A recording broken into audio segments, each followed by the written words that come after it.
നമസ്കാരം കേട്ടോ. ചെറിയൊരു റെസ്റ്റിൻ്റെ ടൈമിൽ ഒന്ന് സംസാരിക്കാമെന്ന് വിചാരിച്ചു. നമ്മളെ CFKയിൽ വരുന്ന പുതുതായിട്ടും പഴയുള്ള ആളുകൾ എല്ലാവരും അറിയാൻ വേണ്ടിയിട്ടാണ് ഞാൻ പറയുന്നത്. എല്ലാവരും ഒരു മനസ്സോടെ ഒരുമിച്ച് നിൽക്കുമ്പോൾ മാത്രമാണ് ഓരോ ആളുകളുടെയും പ്രശ്നങ്ങൾ പരിഹരിക്കാൻ പറ്റുക.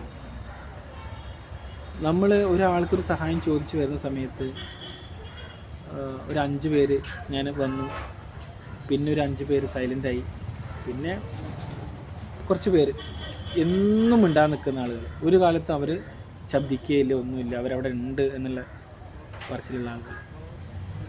അങ്ങനെ ആകുമ്പോൾ നമുക്ക് എത്രത്തോളം ആളുകളെ സഹായിക്കാൻ പറ്റും? ഇല്ല. എനിക്ക് സഹായം വേണം എന്നുണ്ടെങ്കിൽ എന്തെങ്കിലും ഒരാൾ സഹായം ചോദിച്ചു വരുമ്പോൾ ഞാൻ അവർക്ക് കൊടുക്കണം. അതിപ്പോൾ 10,000 1000 ഒന്നും വേണ്ട. 1 രൂപയാണെങ്കിൽ 1 രൂപ കൊടുത്താൽ പോരെ.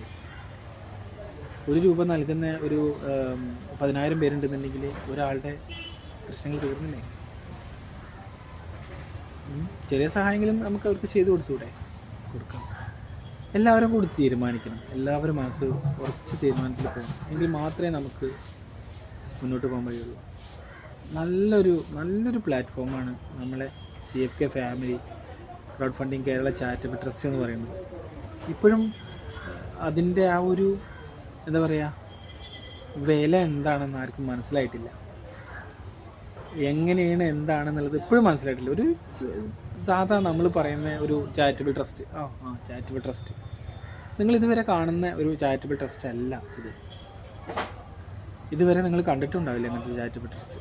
നമ്മൾ ചെയ്യാൻ പോകുന്ന കാര്യങ്ങൾ ഒരുപാടാണ്. പക്ഷെ അത് എന്താ പറയുക, ഓരോ ആളുകളോടും പറഞ്ഞ് മനസ്സിലാക്കി എടുത്ത് വരുമ്പോഴത്തേന് ഒരുപാട് സമയമെടുക്കുന്നു. അത് സത്യമാണ്. ഇപ്പോൾ നമ്മളെ കുടുംബത്തിൽ അംഗങ്ങളാവുമ്പോഴാണ് നമുക്ക് ഓരോ ആളുകളെയും ഹെൽപ്പ് ചെയ്യാൻ കഴിയുള്ളൂ. നമ്മളിതിലൂടെ ഇപ്പോൾ ഇതിലുള്ള മെമ്പേഴ്സ് കരുതുന്നതിനേക്കാളും അങ്ങേപ്പുറമാണ് നമ്മളുടെ ഈ ഒരു CFK ഫാമിലി എന്ന് പറയുന്ന ഈ ഒരു കൂട്ടായ്മ ക്രൗഡ് ഫണ്ടിങ് കേരളയുടെ കീഴിലുള്ള. എല്ലാവരും വരിക, എല്ലാവരും വന്ന് ജോയിൻ ചെയ്യും. നിങ്ങളൊന്ന് രജിസ്ട്രേഷൻ ചെയ്തിട്ടുണ്ടെങ്കിൽ തീർച്ചയായിട്ടും നിങ്ങൾക്ക് സഹായം ലഭിച്ചിരിക്കും, അർഹതപ്പെട്ട ആളുകളാണെങ്കിൽ.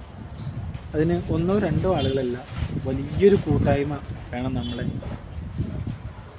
ഈ ട്രസ്റ്റിൽ. നിങ്ങൾ ഓരോരുത്തരും വരിക. വന്നാലാണ് എല്ലാവരുടെയും പ്രശ്നങ്ങൾ തീരുള്ളൂ. എൻ്റെ പ്രശ്നങ്ങൾ മാത്രമല്ല, എല്ലാവരുടെയും പ്രശ്നങ്ങൾ തീരണം. അങ്ങനെ എല്ലാവരും ചിന്തിക്കണം. നിങ്ങളുടെ പ്രശ്നങ്ങൾ മാത്രമല്ല തീരേണ്ടത്, നമ്മളെ കുടുംബത്തിലുള്ള എല്ലാ ആൾക്കാരുടെ പ്രശ്നങ്ങൾ തീരണം. അങ്ങനെ ചിന്തിക്കണം. Thank you.